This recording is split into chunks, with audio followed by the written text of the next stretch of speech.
నేనైతే బాగా పౌడర్ చేసేసుకున్నాను దీన్ని. చాలా అంటే చాలా స్మూత్ పౌడరు. ఈ పంచదారను కూడా అలానే పౌడర్ చేసేసుకున్నాను. జల్లించుకోండి, మీకు ఏ కొంచెం డౌట్ వచ్చినా కానీ జల్లించుకోండి.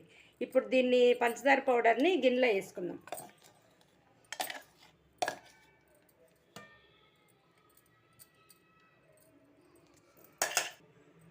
చూడండి, పంచదార పౌడర్ దీంట్లో వేసుకున్నా. ఇది మన గ్లూకోజ్ అండి, గ్లూకోండి. మనం కొంచెం వేడి చేసినప్పుడు మీకు ఒక మంచి టిప్ అండి. ఇప్పుడు ఇది మనకు బాగా ఎండాకాలంలో వేడి చేస్తుంది, వేడి వేడి బయట తిరిగితే వేడి చేసింది అనుకుంటారు కదా.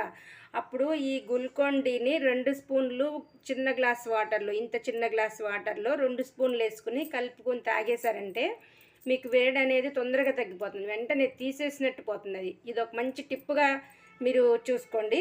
ఇప్పుడు ఇందులో నేను 2 స్పూన్లు గ్లూకోండి వేసుకుంటున్నాను, 2 స్పూన్లు మిల్క్ పౌడర్ వేసుకుంటున్నాను.